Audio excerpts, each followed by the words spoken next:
Deep in the heart of a sun-dappled forest lived a little fox named Felix. His den was snuggled under the roots of a giant oak tree. Felix loved his home, but he was a very curious fox. Every rustling leaf and chirping bird sparked his sense of adventure. One particularly bright morning, Felix decided to explore. He followed a winding path until he reached a sight that filled him with wonder. It was a sparkling river, rushing over smooth stones. Where did the river go, he wondered. Felix had never ventured this far from home before. He dipped a paw in the cool water, his heart pounding with excitement.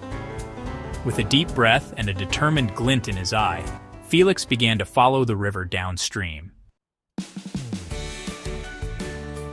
The forest seemed different beside the river. Sunlight danced on the water, making it sparkle like 1,000 diamonds.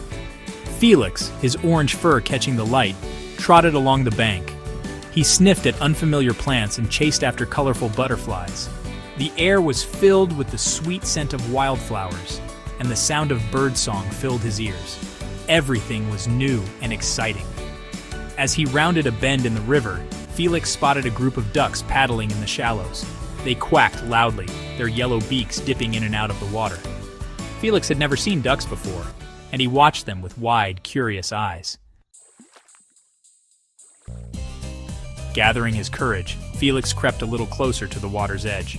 He wanted a better look at these fascinating creatures. The ducks, initially startled by the appearance of a fox, soon realized he meant them no harm. One brave little duckling with feathers as yellow as sunshine swam towards Felix. "Hello," quacked the duckling. "What are you doing here?" Felix, surprised but delighted, introduced himself. Soon, Felix was chatting happily with the ducks. They told him about their life on the river, and he told them about his cozy den in the woods. As they talked, a family of frogs hopped onto the riverbank, their bulging eyes watching Felix with curiosity. Felix, making even more new friends, learned that the frogs loved to sing and bask in the sun. They told him about the most wonderful place, a lake filled with lily pads and dragonflies, hidden just beyond the waterfall. Felix just had to see it. Following the frogs' directions, Felix continued along the riverbank. The sound of rushing water grew louder and louder until he reached a clearing. There, cascading down a rocky cliff, was the waterfall.